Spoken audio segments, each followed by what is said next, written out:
What is at the movies? All right, Michael Cook last night saw two films. One I've kind of heard a little about. Just a tad. A small little independent film. Yeah. Avengers Endgame. Now, how many hours of sleep did you get last night? I got about 3 or 4 hours, not only because I stayed up, I went at 9:45 and get out to 1 a.m. That's because this movie, The Avengers Endgame, is 3 hours long. Woo. 3 hours and 1 minute. 1 minute, exactly. Let's start talking about it. So this is the latest, and there's been 22 movies based on the Marvel comic books.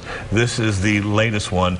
If you saw the previous film, Avengers Infinity Wars, you know that the villain Thanos snapped his fingers because he had the 6 magic Infinity Stones and literally disappeared or killed half the universe. So the first 30-45 minutes of this new movie sort of deals with the aftermath of that event where half of Earth is gone, which means that a lot of the Avengers have also disappeared. And so, look, this movie has a lot of plot points, and so when you talk about it, you don't want to give away too much. But one thing that's going to be kind of obvious is that when you have the Avengers and you have people with superpowers, they're going to try to find a way to bring these people back. I mean, that's you don't have to see them to read anything about it. That's just going to happen. So what I enjoyed about this movie is the beginning. Some people might think it's a slow burn, but I enjoyed how they really focused on creating that emotional depth to the characters, because there's a lot of characters in these movies, and they did a fantastic job, I think, of giving them all a very emotional story arc, and a lot of fantastic acting. Robert Downey Jr., who plays Iron Man, I think is just about Oscar worthy in this film.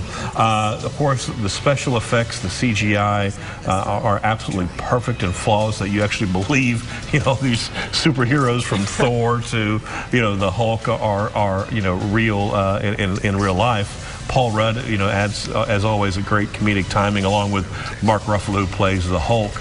Again, there's not a lot to talk about in terms of the plot point, because it's a mess. With 3 hours, there's so much to cover. Oh, I bet. Yeah, but I can just say I just thoroughly enjoyed this movie. It's probably going to be one of the biggest hits of the year. I liked, the classic, special effects, but also the good storytelling, the good character development, the emotional things that at times you even tear up. So all in all, I give this movie a 9.5 out of 10. Wow, 9.5, almost a 10. Almost a 10. Oh, wow. It would have been a 10, but at 3 hours, I just can't. Sorry, you're not going to get it. I can't give you a 10 at 3 hours, but 9.5, that's a pretty good score in my book.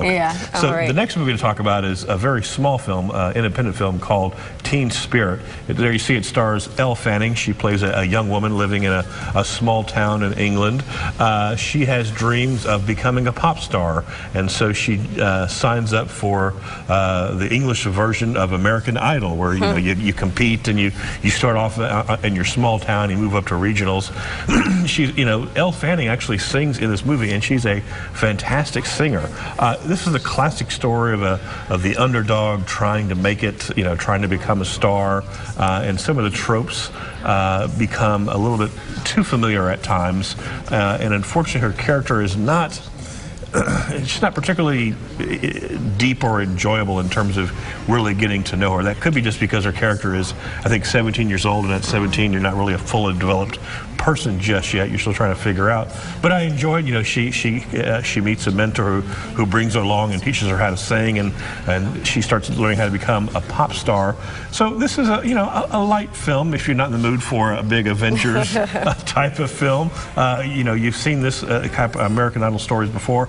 All in all, I give it a 7 out of 10. Okay. So, but I predict everybody's probably going to be at the Avengers film this weekend. So. Is there a moment in Teen Spirit where you can go to the bathroom if you need to?